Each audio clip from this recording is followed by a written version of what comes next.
Transistor modelling.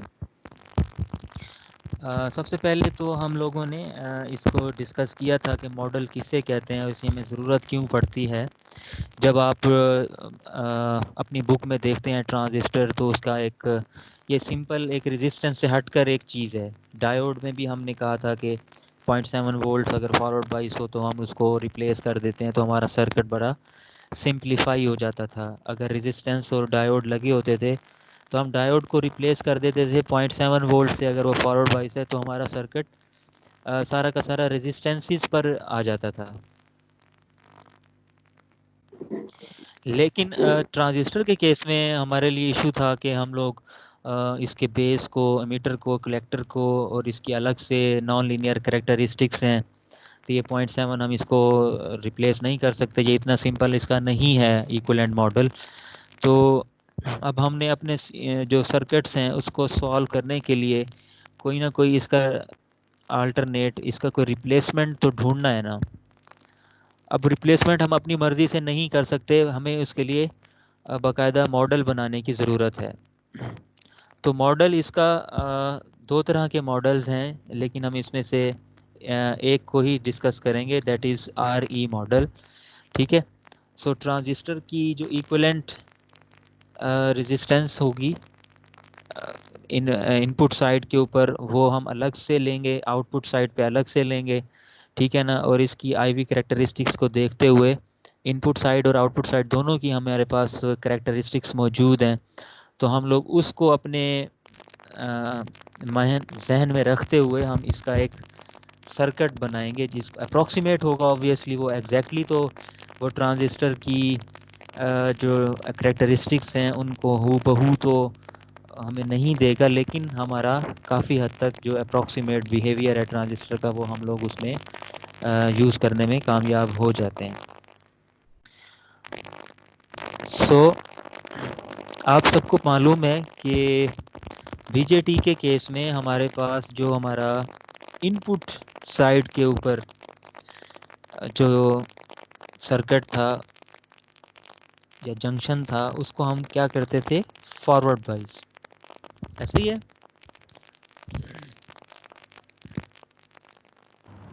जी sir. जी sir.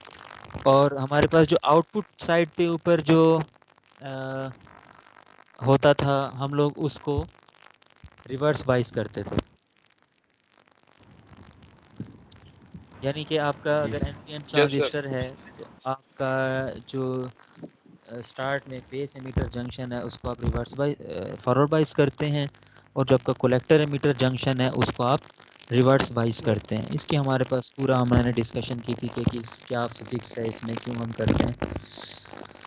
तो जो इनपुट साइड है वहाँ पे हमारे पास एक सिंपल PN जंक्शन है, base emitter junction, PN junction, जिसको हम लोग एक सिंपल डायोड से रिप्लेस कर सकते हैं। तो आपको यहाँ नज़र आ रहा होगा इन स्लाइड्स के अंदर कि आपके पास जो इनपुट साइड है of BJT transistor over here, यहाँ आपका बेस टर्मिनल है और यहाँ पे एमीटर टर्मिनल है। तो बेस से एमीटर जंक्शन जिसको हम फॉरवर्ड बाइस करते हैं, ये एक PN जंक्शन डायोड से हम इसको रिप्लेस कर सकते हैं।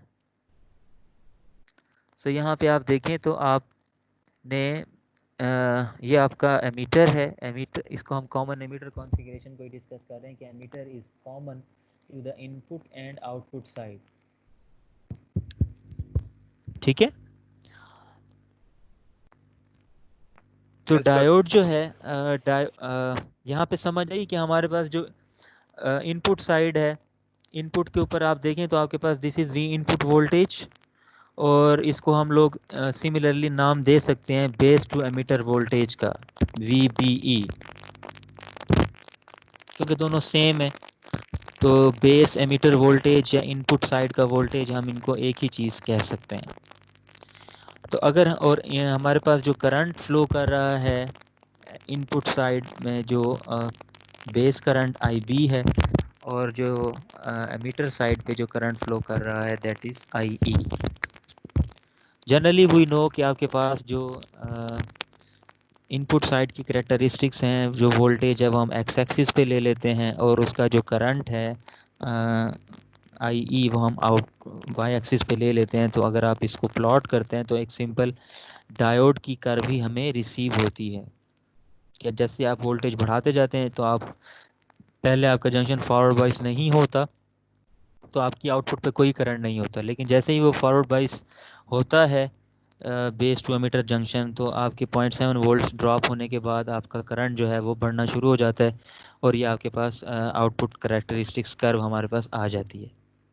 तो अगर आप इस कर्व को देखें तो ये हमें क्लियरली बता रही है कि ये एक डायोड की कैरेक्टरिस्टिक्स हैं, तो इसलिए हमने बेस एमीटर जंक्शन को एक सिंपल डायोड से रिप्लेस कर दिया है।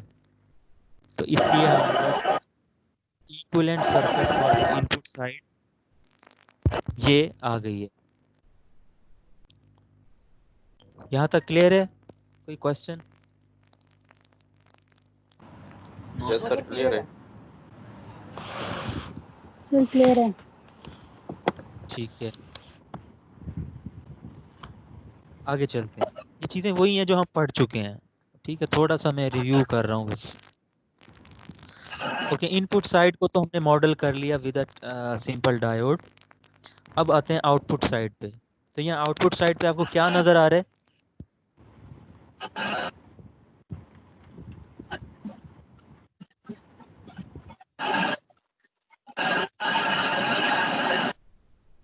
आउटपुट साइड पे क्या नज़र आ रहा है? सर बीसी ये लेक्चर नो, आउटपुट साइड तो हमारा कलेक्टर साइड है ना? Yes sir. जी सर। सर तो वोल्टेज अक्रॉस कलेक्टर और एमीटर। यस, आउटपुट साइड के ऊपर अगर आप देखें तो आपको एक करंट सोर्स नज़र आ रहा है ना, डार्क ब्लू कलर में, ब्लू शेडेड Yes. कलर में। Yes sir. तो ये इसको हम सर्कल में भी तो शो कर सकते थे, ये डायमंड शेप ही क्यों बनाई है? सर ये वो डिपेंडेंट सोर्स है इसलिए। Yes, this is controlled source, dependent भी कह सकते हैं। So this is current controlled current source. आप देखें तो ये IB पे डिपेंड कर रहा है और है ये करंट सोर्स, तो करंट डिपेंडेंट करंट सोर्स है ये। एंड यू ऑल नो कि BJTs जो हैं these are current control devices. तो इसलिए हमारे पास हमने इसको क्यों यहाँ पे करंट कंट्रोल्ड करंट सोर्स से शो किया, क्योंकि हमारे पास जो आउटपुट की कैरेक्टरिस्टिक्स हैं जो यहाँ पे लेफ्ट साइड पे आपको नज़र आ रही हैं कि आउटपुट के ऊपर हमारा जो वोल्टेज है वो VCE है और जो आउटपुट पे जो हमारा करंट है वो IC है, कलेक्टर करंट। तो इन दोनों में जब हम कैरेक्टरिस्टिक्स ड्रॉ करते हैं तो वो हमारे पास इस तरह से आती हैं, IV characteristics of a BJT transistor, या पहले से फेमिलियर हैं, इसको आपने पढ़ा हुआ है। लेकिन यहाँ हमने थोड़ा एज्यूम ये किया है कि हमारा बीटा कांस्टेंट है। लेट्स से हमारे पास एक ऐसा ट्रांजिस्टर है जिसका हम बीटा कांस्टेंट करके, हम चूँकि अप्रॉक्सीमेट मॉडल बनाना चाह रहे हैं इसलिए हम यहाँ पे कुछ ना कुछ अप्रॉक्सीमेशन यूज़ कर रहे हैं। कांस्टेंट बीटा होता नहीं है, बीटा वेरी करता है, लेकिन हम यहाँ एज्यूम कर रहे हैं कि थोड़ा हम अपने मॉडल को किसी डायरेक्शन में ले जाने में कामयाब हो सकें, तो इसलिए हमने कहा कि कांस्टेंट बीटा ले लेते हैं। तो उसको लेने से हमें ये पता चला कि आपका जो करंट है IC वो एक स्टेप्स में इंक्रीज हो रहा है। जैसे जैसे आपका बीटा कांस्टेंट है, लेकिन जैसे ही IB इंक्रीज करता है तो आपका IC बढ़ जाता है। तो IC यानी collector current is depending upon the IB और वो एक कांस्टेंट बीटा से मल्टीप्लाई हो रहा है।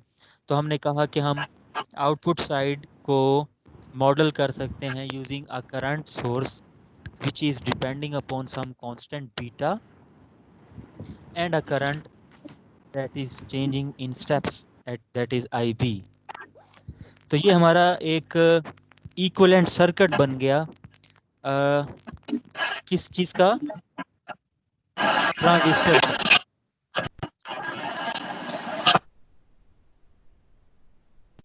तो आपसे पूछा जा सकता है, मतलब आपके एग्जाम के अंदर कि आप ट्रांजिस्टर का इक्विवेलेंट मॉडल बनाएं, थोड़ी बहुत चेंजिंग इसमें की जा सकती हैं डिफरेंट कॉन्सेप्ट्स के साथ। तो आपको पता होना चाहिए कि किस तरह से हमारे पास, जिस तरह एक सिंपल डायोड को हम लोग सिंपल 1.7 वोल्ट्स के ड्रॉप से शो कर देते हैं। तो transistor is not a simple simple model, उसमें थोड़ा बहुत एडवांस्ड है ये, ठीक है। ओके, अब इसमें हम इम्प्रूवमेंट करते हैं। अब इसमें हम फर्दर इम्प्रूवमेंट क्या कर सकते हैं? उसमें एक इम्प्रूवमेंट ये है कि हम इस डायोड की जगह पे इसकी इक्विवेलेंट रेजिस्टेंस पुट कर दें। कैसे? We know from chapter number 3, या अब लास्ट में हेलो, दो ये दो जिसका माइक ऑन है काइंडली अपना माइक तो ऑफ कर लें, आवाज बहुत ज्यादा आ रही है, इको टाइप। हाँ, ये देखें किसी का माइक अगर ऑन है तो उसको ऑफ कर लें।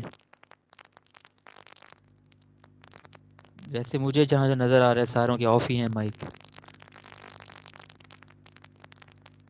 अब भी आ रही है नॉइज़? नो सर, अब बेटर है, अब काफी पहले से बहुत ज्यादा बेटर है। चलें, तो थोड़ी सी डिस्टॉर्शन आपके माइक से आ रही है, बाकी वो राशिद साहब का माइक ऑन हो गया तो वहाँ से आती है। आपके माइक थोड़ी सी आ रही है। अच्छा। अब ये जो मैं डिस्कशन कर रहा हूँ ये क्लियर आ रही है? जी सर, आप बेटर है। ये Yes, सर sir, आ अभी रही है। बेटर है इसलिए। मेरा माइक ऑफ हो उसके बावजूद भी आ रही है डिस्टॉर्शन मेरे माइक से। ये मैं ऑफ कर दूं? अब ठीक है। ओके, अब हाँ, अब हमारे पास जो रेजिस्टेंस है, you know from chapter number 3 जब हमने डायोड को डिस्कस किया था तो वहाँ हमने different type of resistances discuss की थी। स्टैटिक रेजिस्टेंस है, डायनामिक रेजिस्टेंस है। तो एक डायोड की रेजिस्टेंस डिटरमिन करने में हमने एक फार्मूला पढ़ा था, R D is equal to 26 milli volt over I D. ये आप चैप्टर नंबर 3 से रिकॉल कर सकते हैं। तो अगर हम यहाँ डी की जगह पे सबस्क्रिप्ट ई यूज़ कर लें तो हमारे पास जो फार्मूला बनता है that will be R E is equal to 26 milli volt over I E. ये हमने इसी इक्वेशन से देखते हुए इसको एमीटर के लिए बना लिया। क्योंकि हमारे पास ये डायोड है, इसमें करंट आई ई फ्लो कर रहा है। इस इक्विवेलेंट मॉडल में हमारे पास जो करंट इस डायोड में से पास कर रहा है वो आई ई है। तो ये आई ई एक्चुअली इस डायोड की उस डायनामिक रेजिस्टेंस को डिटरमिन करेगा। तो इसलिए हमने उस रेजिस्टेंस का नाम आर डी की बजाय आर ई रख दिया, और हमने इस डायोड की जगह पे एक बहुत इससे बेटर जो मॉडल है के बजाय डायोड के हमने एक आर ई रेजिस्टेंस को उस डायोड की जगह पे इंक्लूड कर दिया। तो ये हमारे पास एक मज़ीद इम्प्रूव्ड वर्जन आ गया उस इक्विवेलेंट सर्किट का जो हमारे पास हम बीजेटी का बनाना चाह रहे हैं। सो इनपुट साइड है ये हमारे पास, इसकी जो when we look at this point तो हमारे पास इनपुट साइड की रेजिस्टेंस नज़र आएगी equivalent, that will be Z I. ये हमारा इनपुट साइड है ट्रांजिस्टर के मॉडल का, और ये हमारे पास आउटपुट साइड है। यहाँ पे आउटपुट करंट है, जो हमारी कैरेक्टरिस्टिक्स थी उसको हमने देखते हुए ये सोर्स मॉडल किया, और इनपुट साइड के ऊपर हमारे पास सिंपल एक फॉरवर्ड बाइस डायोड की कर्व बन रही थी, तो हमने इनपुट साइड को एक डायोड से मॉडल कर लिया। फिर बाद में हमने उसको डायोड को उसकी इक्विवेलेंट डायनामिक एसी रेजिस्टेंस से यहाँ पे रिप्लेस कर दिया। क्योंकि डिटरमाइनिंग करंट आई ई है तो 26 milli volt over I E it will give us small R E. अब हम चाह रहे हैं कि हम इसमें मज़ीद हम इम्प्रूवमेंट करना चाहते हैं इस इक्विवेलेंट सर्किट में। इम्प्रूवमेंट की क्या ज़रूरत है, क्योंकि इसमें अभी भी हमारे पास दोनों इनपुट एंड आउटपुट साइड्स जो है ना वो मर्ज हो रही हैं एक दूसरे में। यहाँ पे हमारा आउटपुट लूप आ रहा है, यहाँ पे इनपुट है। ये जो हमारी रेजिस्टेंस है ये दोनों साइड्स के ऊपर इंक्लूड हो रही है, इनपुट साइड पे भी आ रही है और आउटपुट साइड पे भी आ रही है। जब आप इस आउटपुट लूप को लोगे तो आउटपुट लूप में ये आर ई रेजिस्टेंस अपीयर होगी। इसी तरह से इनपुट लूप में लेंगे तो उसमें भी ये आर ई रेजिस्टेंस अपीयर होगी। So we want some type of model जिसमें इनपुट साइड और आउटपुट साइड जो हैं वो सेपरेट हों, इस तरह से मर्ज ना हुई हुई। तो उसके लिए ज़रूरी है कि हम लोग ये जो रेजिस्टेंस है जो एमीटर की साइड पे लगी हुई है, एमीटर की लेग में लगी हुई है, इसको ट्रांसफ़र करें यहाँ से इनपुट साइड के ऊपर। तो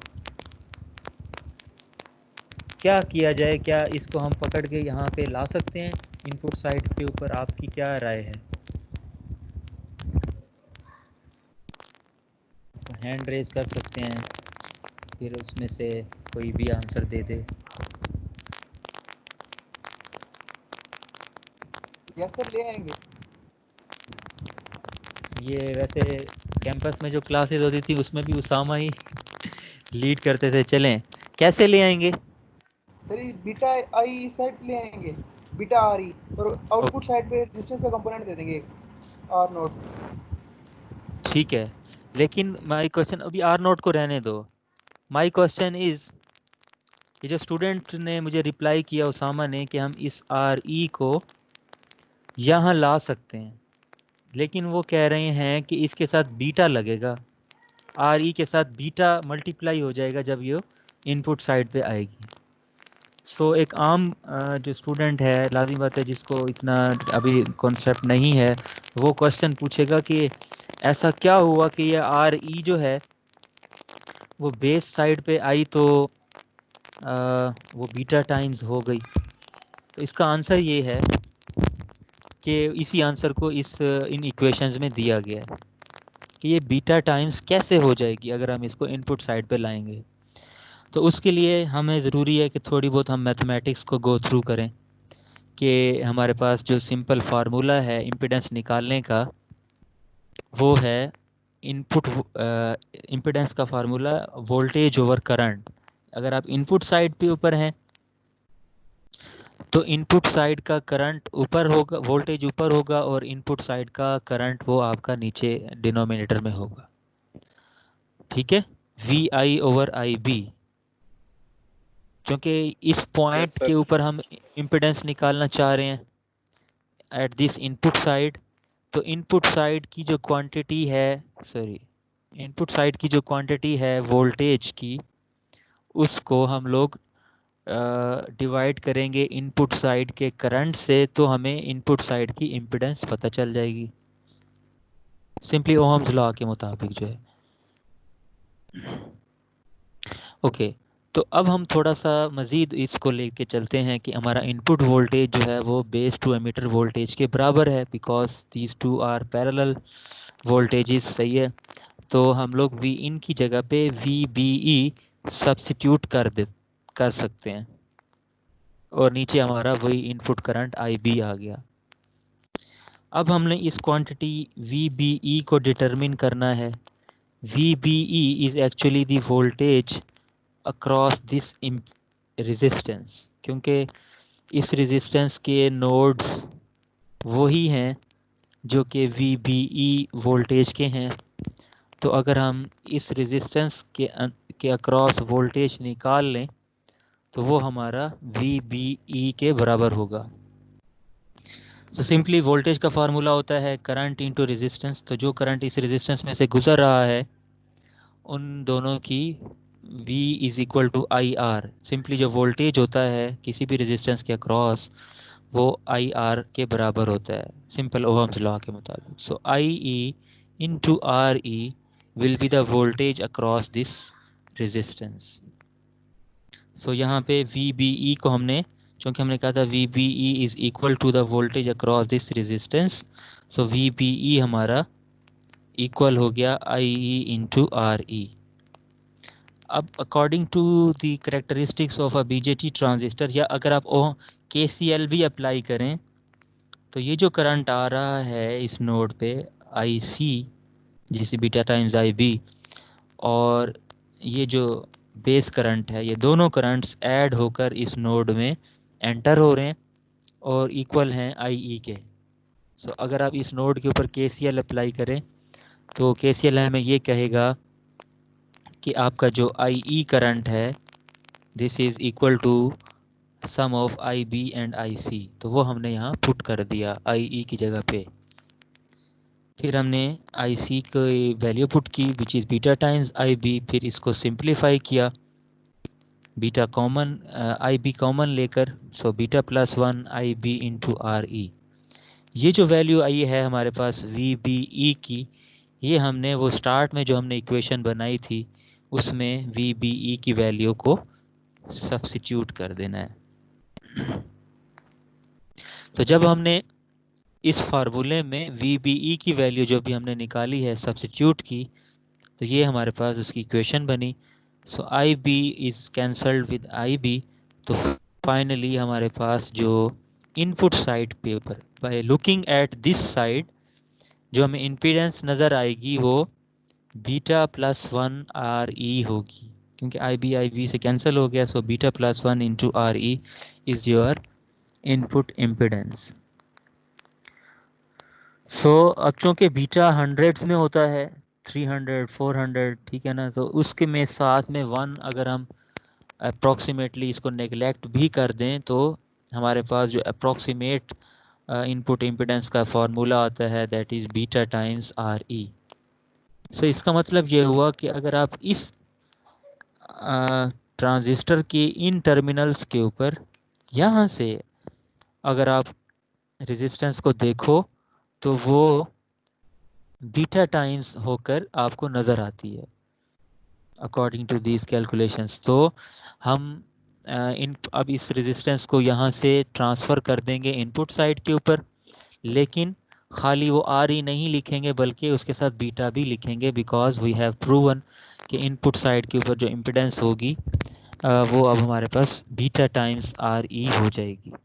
सो if we shift the resistance RE to the input side it becomes beta times RE.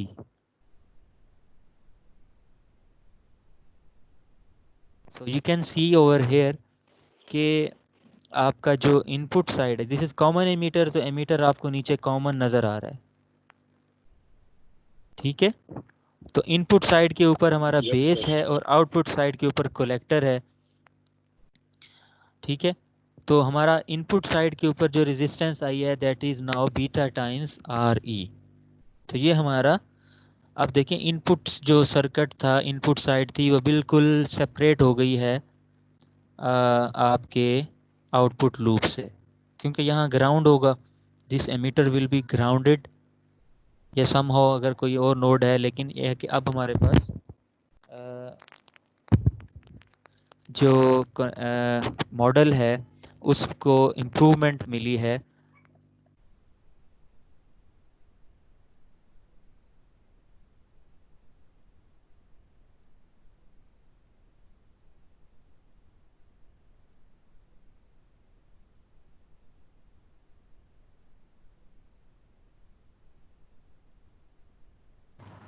Sir आपका माइक म्यूट हो गया। सर आपका माइक म्यूट हो गया सर।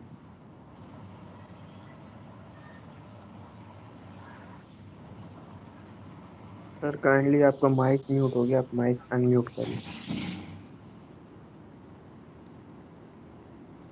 मैं खुद म्यूट किया होगा, क्या हो गया आप लोगों को?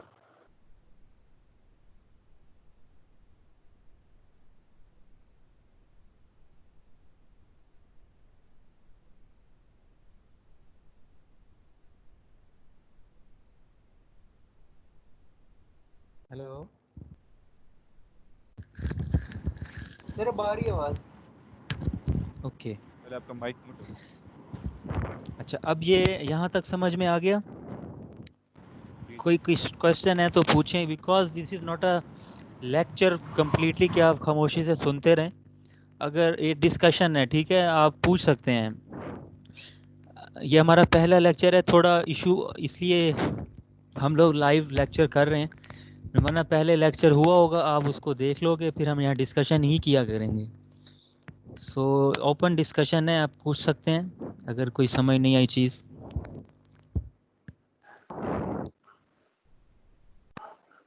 If it is clear so हम कंटिन्यू करते हैं। सर यहाँ तक क्लियर है? यस सर ओके क्लियर है। ठीक है ओके। अब बात ये आती है कि इनपुट साइड को तो हमने डिस्कस कर लिया कि उसको रिफाइन कर लिया, इम्प्रूव कर लिया। अब हम आउटपुट साइड के ऊपर भी हमने अप्रॉक्सीमेशंस की थी, तो अब हम उसको भी थोड़ा क्लोज करना चाह रहे हैं, बिकॉज आपको याद है कि हमने यहाँ पे एज्यूम किया था in this slide that the beta is constant. So हम ऐसा होता नहीं है, ठीक है ना। एक्चुअली जो आपकी आईवी कैरेक्टरिस्टिक्स होती हैं वो इस तरह उनका स्लोप ज़ीरो नहीं होता, कुछ ना कुछ उनके अंदर नॉन लीनियरिटी होती है, ठीक है। प्रैक्टिकली जो आपकी जो आईवी कैरेक्टरिस्टिक्स होती हैं वो इस तरह से होती हैं जैसे यहाँ पे इस स्लाइड में दिखाया गया है। वहाँ पे हमने कांस्टेंट बीटा कर दिया था तो उनका स्लोप बिल्कुल ज़ीरो हो गया था, लेकिन ऐसा नहीं होता। प्रैक्टिकली कुछ ना कुछ ये स्लोप होता है इनके अंदर, ये इतनी स्ट्रेट नहीं होती। सो ये जो स्लोप है ये एक्चुअली क्या होता है, ये उसकी एक आउटपुट रेजिस्टेंस से हम लोग इसको मॉडल कर सकते हैं कि हम उस मॉडल में कुछ इम्प्रूवमेंट ऐसी करें कि कोई ऐसा एलिमेंट इंक्लूड करें, क्योंकि हमने यहाँ पे अभी तक आउटपुट साइड के ऊपर कुछ भी नहीं लगाया। तो आउटपुट साइड के चूँकि हमारी ये कैरेक्टरिस्टिक्स हैं, तो इसमें हम कुछ ऐसी चीज़ ऐड करें जिसकी वजह से हमारी उन आईवी कैरेक्टरिस्टिक्स में कुछ स्लोप आए। तो आईवी कैरेक्टरिस्टिक्स में स्लोप इंट्रोड्यूस करने के लिए हम रेजिस्टेंस आर नॉट ऐड करते हैं। ये आर नॉट कैसे होती है कि एक्चुअली ये चूँकि ये जो हमारे पास ग्राफ है, ये ग्राफ दरअसल वोल्टेज और करंट का है। वोल्टेज और करंट का आपस में जो रिलेशन है ट्रांजिस्टर में, तो ये जो कैरेक्टरिस्टिक्स हैं ये वी आई कर्व्स कहलाती हैं। तो जिस तरह हमारे पास ओहम्स लॉ होता था, उसमें हमारे पास वी आई की जब हम कैरेक्टरिस्टिक्स ड्रॉ करते थे तो जो हमारे पास ग्राफ आता था हम कहते थे ये रेजिस्टेंस का ग्राफ है। तो यहाँ पे ये जो ग्राफ है वी और आई के दरमियान, ये भी इन रेजिस्टेंसेस के लिए ही है। अब हम क्या करेंगे कि हम लोग अगर इसका स्लोप निकालें और उसका रेसिप्रोकल लें, ठीक है, तो हमारे पास वो रेजिस्टेंस के बराबर आ जाता है। क्योंकि ये वी आई कैरेक्टरिस्टिक्स हैं तो वी ओवर आई की change in voltage to the change in current, क्योंकि आउटपुट साइड है तो चेंज इन आउटपुट वोल्टेज, जो आउटपुट साइड के ऊपर हमारा वोल्टेज है वो हमारा VCE है, you can see over here. Output side के ऊपर जो हमारे पास जो वोल्टेज और करंट की जो क्वांटिटीज़ हैं वो VCE हैं और IC हैं।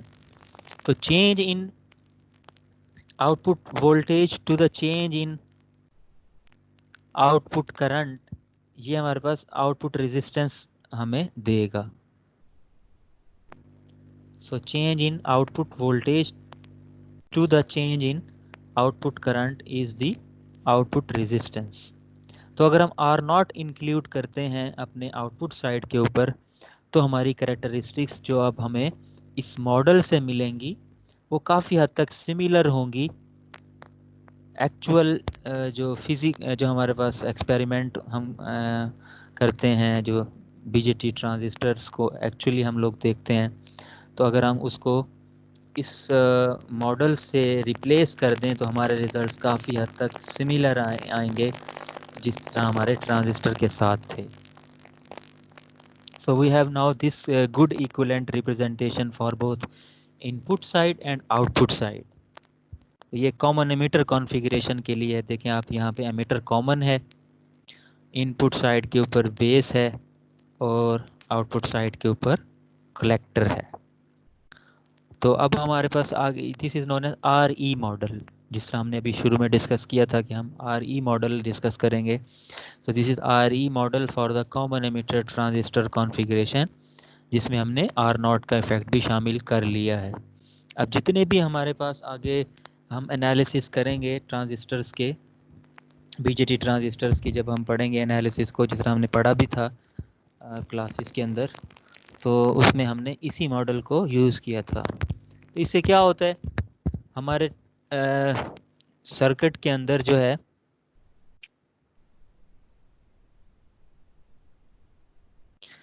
काफ़ी हद तक सिंप्लिसिटी हो जाती है। हमारी ट्रांजिस्टर की जो शक्ल है ना ड्राउनी, उससे हमारी जान छूट जाती है और एक सिंप्लीफाइड सर्किट की शक्ल हमें नज़र आने लगती है, जिसमें करंट सोर्सेज, वोल्टेज सोर्सेज और रेजिस्टेंसेस ही नज़र आ रही होती हैं।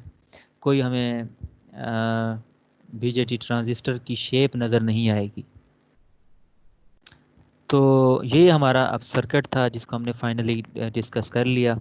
अब इसमें आप देखें, this is common emitter configuration. तो इसकी इनपुट इम्पिडेंस जो इनपुट साइड के ऊपर अभी हम डिस्कस करके आए, that is beta times R E. Output जो इम्पिडेंस है वो हमारे पास आर नॉट है, जिसको यहाँ पे कहा हुआ है अप्रॉक्सीमेटली हम उसको इन्फिनिटी लेते हैं, आइडियली इन्फिनिटी लेते हैं, लेकिन ऐसा होता नहीं है। प्रैक्टिकली कुछ ना कुछ वैल्यू रेजिस्टेंस की मौजूद होती है, तो वो आर नॉट हम कहते हैं उसे। बाकी इस वोल्टेज गेन को हम लोग आगे जब इसकी कॉन्फ़िगरेशंस अभी आएंगी थोड़ी देर में, तो हमारे पास उसमें हम लोग कैलकुलेट करते हैं R L over R E, चूँकि कॉमन एमीटर है तो उसमें जो हमारा गेन होता है वो भी काफ़ी ज़्यादा होता है, और आउटपुट और इनपुट आपस में 180 डिग्री आउट ऑफ फेज़ होती हैं बिकॉज ऑफ दिस माइनस। और करंट गेन सिंपली बीटा है, H is the ratio of I C and I B. अगर आप आर नॉट इन्फिनिटी लेते हैं तो I C over I B simply आपके पास करंट गेन बीटा आ जाता है। बहरहाल ये हमारा वोल्टेज गेन और करंट गेन, ये आगे भी इसकी डिटेल आएगी। जहाँ तक आपको जस्ट अगर इनपुट इम्पिडेंस की समझ आ गई है और आउटपुट इम्पिडेंस और इस इक्विवेलेंट मॉडल की समझ आ गई, that is enough up till this slide. आगे चलते हैं। आगे हमारे पास है, अब हम लोग इसकी डिफरेंट कॉन्फ़िगरेशंस पढ़ेंगे। यानी हमारा मकसद तो ये है कि हमने कॉमन एमिटर कॉन्फ़िगरेशन को किसी मकसद के लिए पढ़ना है कि हमारे पास transistor as an amplifier use होता है, और मोस्टली जो कॉन्फ़िगरेशन यूज़ होती है ट्रांजिस्टर के लिए वो हमारी कॉमन एमिटर ही यूज़ होती है।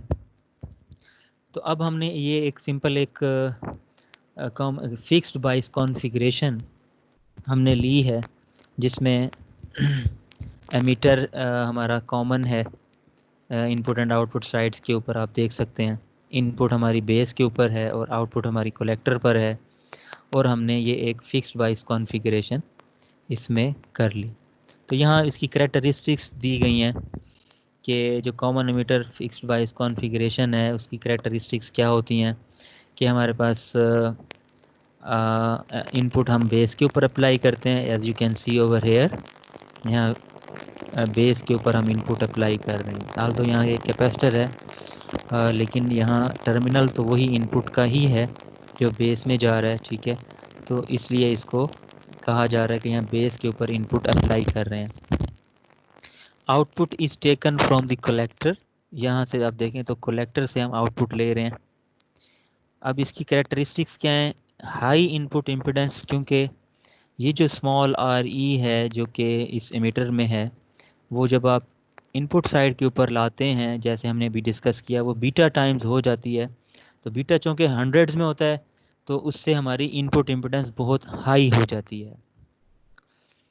दूसरी बात, लो आउटपुट इम्पिडेंस कम होती है इसमें, और वोल्टेज और करंट गेन हाई होता है। और हमने अभी डिस्कस किया कि इसके अंदर कॉमन एमीटर में आपके पास जो आउटपुट मिलेगी वो इनपुट का 180 डिग्री फेज शिफ्ट होगी।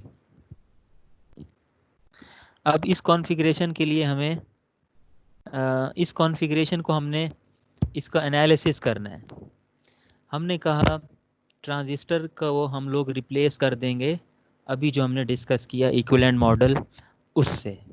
तो हमारा ये ट्रांजिस्टर भी एक रेजिस्टेंसेस और करंट सोर्सेस की शक्ल में ट्रांसफ़र हो जाएगा, जिससे हमारा सर्किट सॉल्व करना आसान हो जाएगा।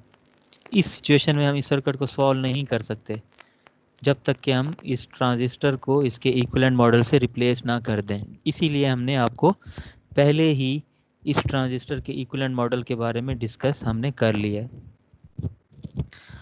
तो अब आ जाता है कि हम इसको एनालिसिस कर रहे हैं तो लाजमी बात है कि ये एक एसी एनालिसिस है, चैप्टर का नाम ही यही था।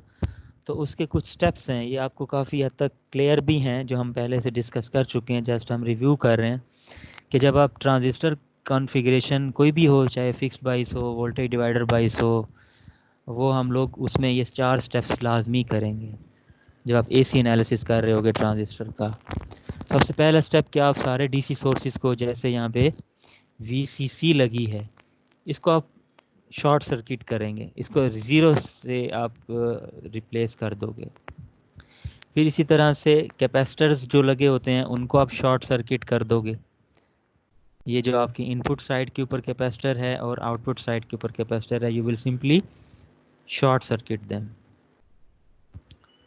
थर्डली, आप जब आप इनको रिमूव आप इनको बाय ग्राउंड करोगे, इन पहले 2 स्टेप्स में आप डीसी सोर्सेज को भी आपने शॉर्ट सर्किट से रिप्लेस कर दिया है, कैपेसिटर को भी शॉर्ट सर्किट से रिप्लेस कर दिया है, तो काफ़ी सारे आपके एलिमेंट्स बाईपास हो रहे होंगे। तो आप जो बाईपास एलिमेंट्स हैं उसमें करंट ने तो गुजरना नहीं है, तो आप उनको रिमूव करके सर्किट को रीड्रॉ कर लेंगे और एक इजी और कन्वीनियंट शेप में आपके पास अब सर्किट आ जाएगा जिसका आप एसी एनालिसिस आसानी से कर सकेंगे।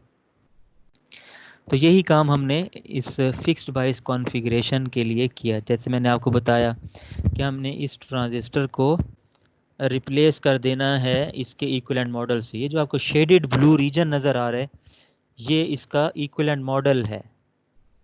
बाकी सर्किट अलग है, वो अलग से ड्रॉ हुआ है, लेकिन जो शेडेड ब्लू कलर में आपको ये ट्रांजिस्टर है, इसकी जगह पे आपने इसका मॉडल पुट कर दिया। अब आपको इस पूरे आरई मॉडल में कहीं पे भी ट्रांजिस्टर नज़र नहीं आ रहा, जो एज इट इज़ जो शक्ल होती है ट्रांजिस्टर की वो नज़र नहीं आ रही, लेकिन वो मौजूद है यहाँ पे, उसका असर यहाँ मौजूद है, लेकिन उसकी बज़ाहिर जो शक्ल यहाँ मौजूद नहीं है।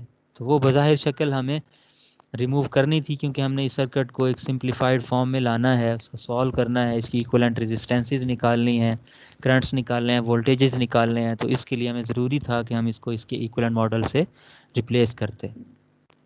बाकी जो हमें जो अभी 4 स्टेप्स पढ़े हैं वो यहाँ अप्लाई किए गए हैं कि वीसीसी को हमने ग्राउंड शॉर्ट सर्किट यानी इसको ग्राउंड किया, जिसकी वजह से ये जो नोड होगा ये ग्राउंड हो जाएगा। When this node will be grounded, तो आपको पता है सर्किट में एक ही ग्राउंड है, तो यहाँ पे इस ग्राउंड और इस ग्राउंड नोड का यूँ समझें आपस में एक ही पॉइंट बन जाएगा। अब इस RB को इस नोड से इस ग्राउंड तक आप चाहे ऊपर ड्रॉ करो या आप यहाँ ड्रॉ कर लो, बात एक ही है, क्योंकि RB जो है वो इस बेस और ग्राउंड के दरमियान कनेक्टेड है। इसी तरह से RC जो है वो आपकी कलेक्टर और ग्राउंड के दरमियान कनेक्टेड होगी, तो यहाँ पे भी RC कलेक्टर और ग्राउंड के दरमियान कनेक्ट हो गई। तो ये एक फ़ायदा हुआ, यानी VCC को जब ग्राउंड कर दिया तो अब आपने देखा कि आपकी RB और RC जो है वो इस तरह से अलग हो गई। और कैपेसिटर्स को भी हमने शॉर्ट सर्किट कर दिया, एज यू कैन सी यहाँ पे भी शॉर्ट सर्किट है, आउटपुट पे भी आपको कैपेसिटर नज़र नहीं आ रहा होगा। और हमने ट्रांजिस्टर की जगह पे उसका इक्विवेलेंट मॉडल भी रिप्लेस कर दिया। तो ये हमारे पास अब फिक्स्ड बाइस कॉन्फ़िगरेशन की एक RE मॉडल की रिप्रेजेंटेशन आ गई। Now it is very easy to solve this circuit.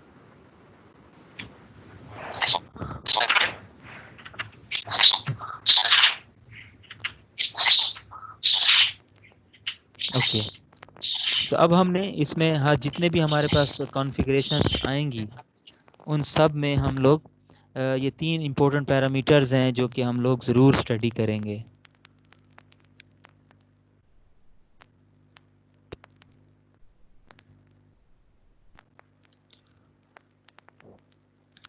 कौन कौन से पैरामीटर्स हैं ये?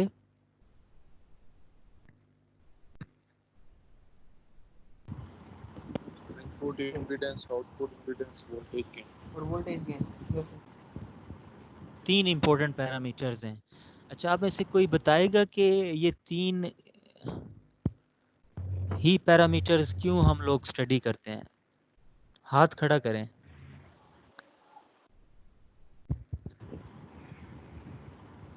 हैंड रेज करें ना, जैसे फंक्शन मौजूद है आपकी टैब में।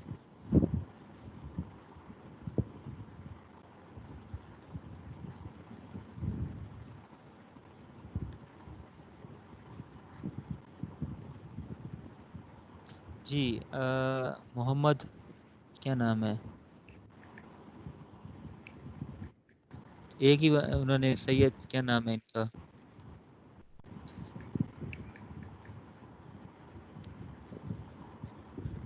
बोले आप। एमएफ ये जो नजर आ रहा है, मोहम्मद हाशिर हाशिर फैज। फैज। हाँ हाशिर फैज, जी सर। सर बताएं। हम इन तीनों पैरामीटर्स को इसलिए कंसिडर करते हैं क्योंकि सर अगर हम अपने सर्किट में देखें तो सर हमारे पास एक तो इनपुट इम्पीडेंस होती है, एक आउटपुट इम्पीडेंस होती है, एक वोल्टेज गेन होती है। ये तीनों सर एक दूसरे के ऊपर डिपेंडेंट करते हैं। अगर हमें इनमें से एक की वैल्यू पता है तो हम दूसरे की ड्राइव भी कर सकते हैं। तो सर बेसिकली हम इस वजह से मेरे ख्याल से हम इन तीनों पैरामीटर्स को जो है ना कंसिडर करते हैं। ठीक है, गुड। और किसका है जी, चलें उसामा आप बता दें। अच्छा वैसे एक बात है, ये जिस तरह आप रिस्पांस दे रहे हैं ना, जैसे आपने हाशिर ने दिया है रिस्पांस, ठीक है, अब ये ठीक है या गलत है उसका फैसला अभी नहीं, मतलब अभी तो आपका एक हम लोग ओपिनियन ले रहे हैं ना, ये कोई टेस्ट तो नहीं हो रहा। लेकिन ऑनलाइन क्लास में तो रिस्पांस और भी इम्पोर्टेंट है ना, कि आप सारों की प्रेजेंस और एक्टिव प्रेजेंस चाहिए होती है हमें।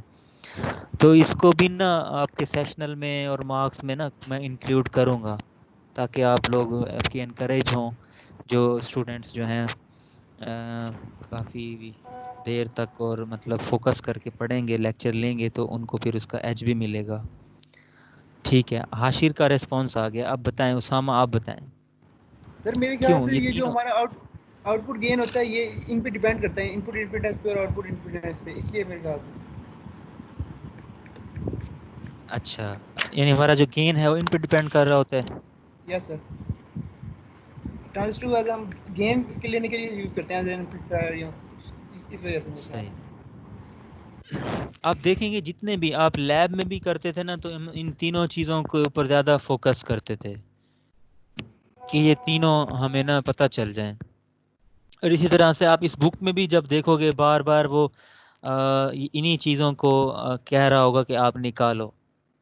तो उसकी रीज़न ये है, देखें प्रैक्टिकली जब हमारे पास जब एम्पलीफायर होते हैं ना, जब चीज़ बनकर मार्केट में आती है, तो इसके एक तो कंसर्न होते हैं कि भाई इसका गेन हाई होना चाहिए, कि आपकी छोटी सी आवाज़ को वो 10 मोहल्लों में पहुंचा दे, इतना बड़ा एम्पलीफायर हो। एक मिसाल दे रहा हूँ मैं, यानी उसकी एम्पलीफिकेशन यानी गेन जो है ना, वो तो हमें समझ में आता है कि गेन हाई होना चाहिए। तो वो तो चलें एक हमारी प्रैक्टिकल चीज़ है, प्रैक्टिकली हमें काम आती है कि कितना एम्पलीफाई कर रहे हैं। अब इनपुट और आउटपुट इम्पिडेंसेस क्यों काम आती हैं? Input impedance is very important.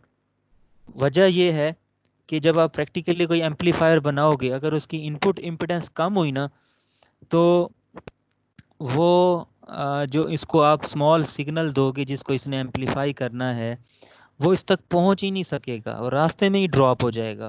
वो सोर्स की जो अपनी इम्पिडेंस होगी वो उसी में ही ज़ाया हो जाएगा। तो जब इस तक पहुंचेगा ही नहीं तो एम्पलीफाई कहाँ से होगा? इसको यूं समझने की यस सर, कोशिश ये करें। आपने लैब में बताया था मेरे ख्याल से। बिल्कुल बिल्कुल, इसको यूं समझने की कोशिश करें जैसे आप स्टेप अप करते हैं वोल्टेज को ना, जब आप जनरेशन करते हैं 11 केवी आपका जनरेशन वोल्टेज होता है, लेकिन जब आप उसको ट्रांसमिट करते हैं तो आप उसको 500 केवी तक ले जाते हैं, ऐसे ही है। जी सर। तो जी उसमें सर। एक रीज़न ये भी होती है कि भाई इतनी दूर तक हमने वोल्टेज लेके जाना है, ठीक है ना, आपकी जनरेशन हो रही है आपके मंगला डैम में या तरबेला डैम में, और उसको आपने लाहौर लेके जाना है वोल्टेज जो जनरेशन है। तो अब उसको अगर आप 11 केवी भी लेके चल पड़ेंगे तो रास्ते में इतने वोल्टेज ड्रॉप हो के, तो ये तो जब पहुंचेगी तो कुछ भी नहीं बचा होगा, बहुत ज़्यादा ड्रॉप हो चुका होगा। तो हम क्या करते हैं, वहीं पर ही इसको हाईली स्टेप अप कर देते हैं। तो 220 केवी, उसके और भी बड़े फ़ायदे हमें मिल जाते हैं। एक फ़ायदा ये भी होता है कि अगर रास्ते में ड्रॉप्स भी हो जाते हैं, तो जब ये चीज़ पहुंचेगी तो इतनी रिजनेबल वैल्यू में डिक्रीज़ नहीं हुई होगी जितना हम एक्सेप्ट ना कर सकें। ठीक है, तो इसलिए बस मैंने माइंड में ये मिसाल आ गई, यहाँ पे भी थोड़ा यहाँ पे तो स्मॉल वोल्टेजेस है ना, तो उसमें तो और हमें ज़्यादा करना पड़ता है। ये मैंने जिस तरह हाशिर कह रहे हैं, ये क्लास में हमारी डिस्कशन हुई थी सर वो मैक्सिमम कि वोल्टेज कैप्चर करने के लिए हम इसको इम्पीडेंस को यस यस, वेरी गुड। ये कौन बोले हैं, क्या नाम है आपका? सर फंसी। ठीक है, तो इनको हमें कैप्चर करना होता है वोल्टेज को, क्योंकि स्मॉल से हम कहते हैं ना, ऐसे हमें जैसे ऑडियोनिक के वो आ रहे हैं, मतलब बीट्स ऑडियो और इस तरह के एम्पलीफायर्स आपने देखा होगा, वूफर्स और ये सारे, या इनमें जो माइक्रोफोन्स हैं, मतलब बहुत स्मॉल सिग्नल्स को भी वो कैप्चर करते हैं। उनकी सेंसिटिविटी बहुत ज़्यादा होती है, तो वो तभी पॉसिबल है जब उनकी इनपुट इम्पीडेंस हाई होगी। सारे के सारे वोल्टेज को वो अपने ऊपर अपने पास खींच लेंगे, जैसे कि ये एक मैग्नेट है जो कि सारी चीज़ों को खींच लेगा। तो जितनी इसकी इम्पीडेंस हाई होगी ना, उतना ये रास्ते में आने वाली इम्पीडेंस से ज़्यादा ताकतवर होगा और सारे के सारे सिग्नल को अपनी तरफ, क्योंकि सिग्नल होगा इन टर्म्स ऑफ वोल्टेज। जो भी हमारा फिजिकली जब हम बोलते हैं स्पीच सिग्नल है या कोई भी चीज़ है, या हमारी ईसीजी है, जैसे ठीक है ना, हार्ट बीट है, कोई भी ऐसा सिग्नल, उसको हम लोग ट्रांसलेट कर लेते हैं ना, उसको हम ट्रांसड्यूसर्स कहते हैं, कि वो हमारे उनको फिजिकल क्वांटिटीज़ के जो सिग्नल्स होते हैं उनको वो इलेक्ट्रिक सिग्नल्स में कन्वर्ट कर लेते हैं, तो वो वोल्टेज की शक्ल में ही होगा। तो वो वोल्टेज जितना ज़्यादा कैप्चर हो जाएगा, उतना ही उसको एम्पलीफाई करके हमारा फ़ायदा मकसद हासिल होगा। तो एक आइडियल एम्पलीफायर जो होता है, उसकी ये करैक्टरिस्टिक्स है कि उसकी इनपुट इम्पीडेंस बहुत हाई हो, आइडियली अगर हम कहें तो भाई इनफाइनाइट हो। ये क्लियर हो गया? सर अगर तो इम्पीडेंस इस हाई होगी तो वोल्टेज भी हाई होगी? हाँ, बस ये चीज़ आप समझने की ज़रूरत है। इसको यूँ समझो कि दो रेजिस्टेंसेस हैं, एक है आपके जहाँ से आपने सिग्नल आपने जनरेट करवाना है, उसकी अपनी भी एक रेजिस्टेंस होगी, और एक है आपके इस इनपुट। लेट से यहाँ पे अगर आप देख रहे हैं ना,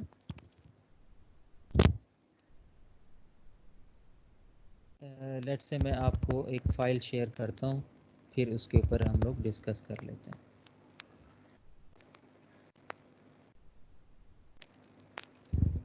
क्वेश्चन इनका ठीक है बिल्कुल ना, कि हम जब बात कर रहे हैं कि भाई रेजिस्टेंस बढ़ा रहे हैं और वोल्टेज हम कह रहे हैं इसके अक्रॉस ड्रॉप नहीं होगा, ऐसा कैसे होगा? तो थोड़ा सा इसकी अंडरस्टैंडिंग में वो है, थोड़ी इसकी पिक्चर नज़र आ जाएगी तो और क्लियर हो जाएगा। सर आउटपुट इम्पीडेंस इसकी मिनिमम हो जाएगी। हाँ, जब तक मैं इस फाइल को खोल रहा हूँ, जी आप पूछना चाह रहे हैं कुछ? कोई स्टूडेंट कुछ पूछ रहे थे अभी। सर मैं कहता है जो आउटपुट इम्पीडेंस है वो मिनिमम हो जाएगी और इनपुट इम्पीडेंस है वो मैक्सिमम हो जाएगी ना। Yes yes. अब इसी चीज़ को अगर हम देखें तो आउटपुट साइड के ऊपर हमें कम आउट इम्पीडेंस चाहिए। उसकी वजह कि आउटपुट पे तो हमने पावर डिलीवर करनी है ना अब। तो अगर हमारी अपनी ही एम्पलीफायर की आउटपुट इम्पीडेंस इतनी हाई हुई कि वो सारा सिग्नल आउटपुट पे ही ड्रॉप हो गया हमारे सिग्नल हमारे एम्पलीफायर की आउटपुट पे, तो जो यूज़र है आगे जिसने इसको यूज़ करना था, जैसे अब उस तक तो पहुंचेगी नहीं। तो इसलिए आउटपुट इम्पीडेंस कम से कम होनी चाहिए और इनपुट इम्पीडेंस मैक्सिमम होनी चाहिए।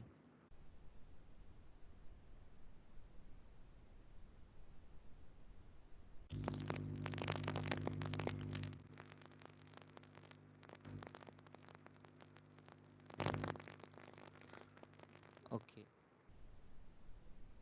ये हमने अपनी बुक खोली है जिसमें हमारे पास, जिससे हमने ये स्लाइड्स बनाई हैं, तो उसकी एक चीज़ है मैं यहाँ शेयर कर रहा हूँ। होपफुली ये काफ़ी हद तक आपके लिए यूज़फुल होगा।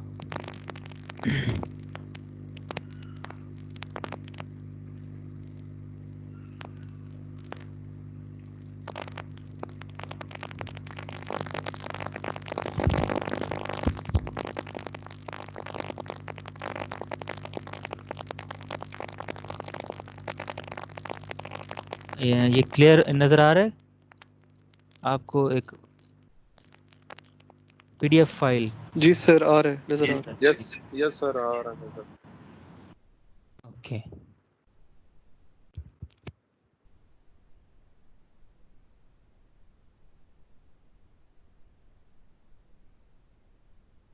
ये हम आगे ना इसकी काफ़ी डिटेल पढ़ेंगे, ठीक है। लेकिन आज इस पॉइंट को डिस्कस करना ज़रूरी है कि चलें आज क्लियर हो जाएगा। ये आपको फिगर नज़र आ रही होगी 5.55 फिगर। जी सर। इस पे आ रही है आप सर। सिर्फ इनपुट साइड को देखें। इनपुट साइड में भी आपने ये जो ब्लू कलर से पहले पहले वाला जो सर्किट है ना, इसको देखना है। ब्लू शेड से पहले जो इनपुट साइड है ना, ये सारी आप देखें। आपको पता है आपका जो एम्पलीफायर है वो कहाँ से शुरू हो रहा है? ये इस Z इन से आगे आगे। Yes sir. ठीक है, और उसके साथ यहाँ पे RS, दिस इज द ये रेजिस्टेंस इनपुट है। ऑफ, यस, ये आपके सोर्स की शंट इम्पीडेंस है। नहीं, जो आपने सिग्नल जनरेटर नहीं होता था जैसे लैब में, जहाँ से आप सिग्नल जी जनरेट सर। करते थे, ट्रायंगुलर साइन वेव, यूँ समझें सर ये कोई बंदा ये कोई शख्स बोल रहा है, उसकी ये रेजिस्टेंस है ये, ठीक है ना। ये यहाँ कोई सिग्नल जनरेटर है, ये उसकी रेजिस्टेंस है। एम्पलीफायर आपका यहाँ से शुरू हो रहा है आगे। अब अगर बताएं ये जो RB है ये आपकी इनपुट रेजिस्टेंस है एम्पलीफायर की। ये एम्पलीफायर से बाहर का सर्किट है और यहाँ एम्पलीफायर शुरू हो रहा है। अब देखें ये RS और RB आपस में क्या है, सीरीज में है या पैरेलल में है? पैरेलल। नहीं, इसको छोड़ देना, ऐसे समझे ये एक अलग सर्किट है ये वाला। सीरीज में है सर। सीरीज में है ये सर। दोनों ये आपस, सीरीज में है। ठीक है। अब अगर यहाँ से कोई सिग्नल मिली वोल्ट्स में जनरेट हुआ, वो इधर से गुजर यहाँ पहुँचना था कि यहाँ सारा ड्रॉप हो गया, तो आगे तो कुछ नहीं पहुँचेगा, क्योंकि ये दोनों आपस में डिवाइड कर देंगे ना वोल्टेज को। जो यहाँ सोर्स का वोल्टेज होगा ये इन दो रेजिस्टेंसेस में डिवाइड हो जाएगा। अब इन दोनों में आपस में ये सर लड़ाई है कि कौन आपस में ज़्यादा वोल्टेज शेयर करेगा, जिसकी वैल्यू ज़्यादा होगी। अगर इसकी रेजिस्टेंस की वैल्यू हम ज़्यादा रखेंगे तो ये 1 मिलीवोल्ट सारे का सारा इसी के अक्रॉस ड्रॉप होगा, यहाँ कुछ भी नहीं ड्रॉप होगा, जी सर। सारा का सारा इसी के अक्रॉस अपीयर हो जाएगा अगर हम इसको बहुत हाई रखते हैं इसके मुकाबले में। तो इसका फ़ायदा ये होगा कि वो सारा का सारा वोल्टेज इनपुट पे आ जाएगा एम्पलीफायर की, और वो एम्पलीफाई होके आगे पहुंच जाएगा। अगर हमने इसको बहुत कम रखा तो इन दोनों की वजह से सारा का सारा जो वोल्टेज है वो आपका इसी रेजिस्टेंस के अक्रॉस ड्रॉप होगा, और उसका जो बचेगा 1 मिली वोल्ट में से जो बचा खुचा होगा वो यहाँ पहुँचेगा और वो एम्पलीफाई होके फिर मिलेगा हमें। तो हम चाहते हैं कि हमारा जो सिग्नल है स्मॉल से स्मॉल, वीक से वीक सिग्नल भी वो हमारा एम्पलीफाई होके आगे पहुँचे। तो हमें चाहिए कि हम इनपुट इम्पीडेंस जो है ना वो हाई से हाई रखें, ताकि जो इसका सोर्स रेजिस्टेंस के साथ जो कंपटीशन है उसमें ये विन करे। क्लियर है? Yes sir. तो इसलिए यहाँ ये ड्रॉप नहीं होगा, यहाँ सिग्नल ड्रॉप नहीं होगा, एक्चुअली यहाँ कैप्चर होगा। इससे तो ये बचाने के अट्रैक्ट लिए करेगा हम, ना अपनी तरफ। बिल्कुल बिल्कुल। चलिए,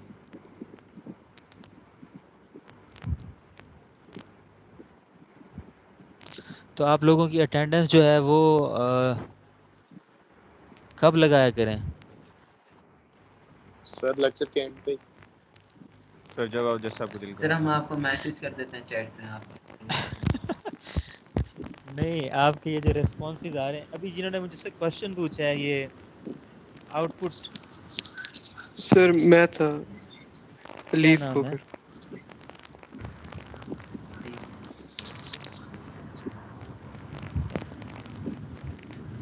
ये आप सर वो आंसर मिड कर के क्वेश्चन मार्क्स पूछते हो, बता आंसर देते देते हो, सर आप। पेपर देख लो। पेपर सर दिखा देंगे आप? इसके लिए यूनिवर्सिटी खुलवानी पड़ेगी आपको, हाशिर। सर ये बच्चे पूछ रहे थे बार बार। नहीं, मैं तो पेपर दिखाने को भी तैयार हूँ, आप तो नंबर पूछ रहे हो। सर वो मैंने कहा शायद आपके पास लिस्ट पड़ी हो ना, अगर मार्क्स की तो। नहीं यार, पेपर वहीं पड़े हैं और आपके वहीं, तो वहीं आ जाओ, कुछ यूनिवर्सिटी खुलवा लो तो पेपर दिखाते हैं आपको, आप मिस्टेक्स भी देखो, अपने मार्क्स भी देखो। सर मैंने तो सुना है यूनिवर्सिटी को उन्होंने सील किया है कि भाई वायरस आ गया था उधर कुछ यूनिवर्सिटी हाँ, के यही अंदर। वजह है। हाँ, दोबारा से शुरू तो हुई थी क्लासेस, लेकिन फिर उन्होंने सील कर दिया। बहरहाल जी सर, थोड़ा आज तसल्ली लाहौर में रखें, भी कुछ अल्लाह उन्होंने खैर गलियां करेगा। स्ट्रीट जो है ना सील की। हम्म। जी सर। बस अल्लाह ताला अपने ईमान में रखे, अपने घर में ही रहें, अपनी हिफाजत रखें, बिला वजह ना निकलें बाहर, अगर निकलना हो तो मास्क और वो सैनिटाइज़र, वो सारी चीज़ों का SOPs का ख्याल रखें। वरना तो अब तो काफ़ी सारे लोग जो हैं, जो आपके जानने वाले भी होंगे, हमारे भी उनमें आ रहे हैं ये केसेस, तो हम थोड़ी सी बेहतियाती की वजह से खुदा ना खास्ता हमें हुआ तो फिर हम पछताते रहें सारी ज़िंदगी, तो फिर तो अच्छा नहीं है। बिल्कुल सर। तो इधर उधर की बातों पे वैसे ध्यान ना दें। मैं देख रहा हूँ कुछ स्टूडेंट्स जो है ना, वो पिक्चर्स अपलोड कर रहे हैं, स्टेटस लगा रहे हैं, फलां जगह पे पिज़्ज़ा खाने गए।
सर आपका माइक म्यूट हुआ है।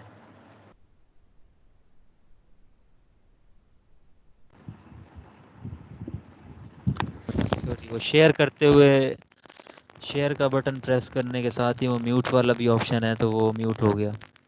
अच्छा, अब ये स्लाइड्स नज़र आ रही हैं आपको? जी सर, आ रही है। सर आ रही है। जी सर। ये सर आ रहे हैं। तो इनपुट इम्पीडेंस हमारी जो इनपुट साइड के ऊपर जितनी भी रेजिस्टेंसेस हैं उनका पैरेलल कॉम्बिनेशन हो जाएगा, ठीक है। So R B in parallel with beta times R E, ये आपके इनपुट इम्पीडेंसेस हैं। और बताएं, आप में से कोई बताए, इसकी इनपुट हाई होगी या कम होगी इनपुट इम्पीडेंस? हाई होगी सर। हाई होगी सर। क्यों हाई होगी? सर हाई होगी सर। अच्छा, क्यों ज़्यादा होगी, क्यों हाई होगी? ये जो सर 4 ताकि एंड स्टूडेंट पे पहले हमें रिस्पॉन्स मैक्सिमम कर चुके हैं वोल्टेज ना, मिल सके सर। हाशिर, उसामा, फसी, अलीफ, इसके अलावा कोई है तो उसका रिस्पॉन्स वो आंसर कर दें।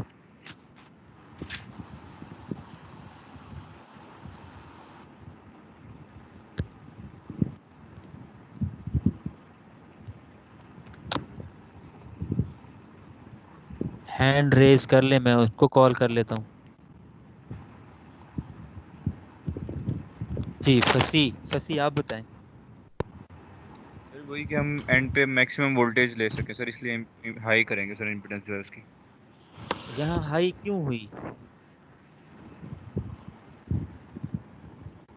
यानी मैं कह रहा हूँ इनपुट इम्पीडेंस हाई क्यों कह रहे हैं हम लोग? उसकी वैल्यू किस वजह से हाई होती है, किस पैरामीटर से हाई हो गई? गौर करें, ये कर्सर भी मेरा वहां रखा हुआ है। Sir RB. सर आरबी की वजह से सर RB बीटा की ज्यादा वजह है। से। नहीं, यस, बीटा की सर वजह बीटा। से। यस, आपका नाम क्या है? सर ज़हरा शाहनवाज। ठीक ठीक है, तो बीटा की वजह से चलें। सो बीटा की वजह से ना काफ़ी हाई होगी। आप देखेंगे आगे चलकर कुछ ऐसे कॉन्फ़िगरेशंस भी आएंगी जहाँ सिर्फ स्मॉल आर ई होगा इनपुट पे, तो उसकी कम होगी इनपुट इम्पीडेंस, क्योंकि स्मॉल आर ई इटसेल्फ तो कुछ भी नहीं है, बीटा टाइम्स होके वो आ रही है तो फिर है हाई। अच्छा, यहाँ पे भी इनपुट साइड पे लिखा हुआ है कि अगर आपकी आर ई जो है वो 10 गुना बड़ी है बीटा सर टाइम ये आर आर बी, ई से। सर ये आर जी बी है, यहाँ पे गलती से लिखा हुआ है आर बी है सर ये जी जी असल में। जी जी बिल्कुल बिल्कुल, तो वो थोड़ा सा यहाँ पे रिटर्न में वो हो गई है, ठीक है। अच्छा, R output impedance simply R C और आर नॉट इनका पैरेलल कॉम्बिनेशन होगा, और वोल्टेज गेन ये ड्राइव होता है कि जब आप रेशो लेते हो तो R C in parallel with are not over R E, और ये माइनस साइन हमें शो करता है कि आपकी कॉमन एमिटर कॉन्फ़िगरेशन में आउटपुट जो होगी वो इनपुट का रेसिप्रोकल होगी, ऑपोजिट होगी, 180 डिग्री आउट ऑफ फेज होगी। और इसमें भी कुछ यहाँ पे आपने देखा सारी जगहों पे ना कुछ अप्रोक्सीमेशंस बताई हुई हैं कि आप किस, अगर आपका फार्मूला वैसे एक्चुअल तो ये वाला है लेकिन आप स्किप कर सकते हैं आर बी को अगर ये कंडीशन हो सर आर आउटपुट नॉट पे। मिस हो जाएगा ना? जी, R C in parallel with naught, yes that naught R C के बराबर हो जाएगा, आर नॉट वो मिट हो जाएगा। तो जो चीज़ बड़ी है हम उसी को क्यों इग्नोर कर रहे हैं? आप में से कोई बताएगा इन 6 के अलावा?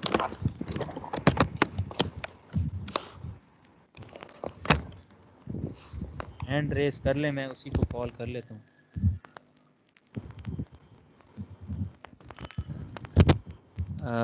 उसामा ही का हाथ खड़ा किया हुआ है। जी उसामा बताएं आप।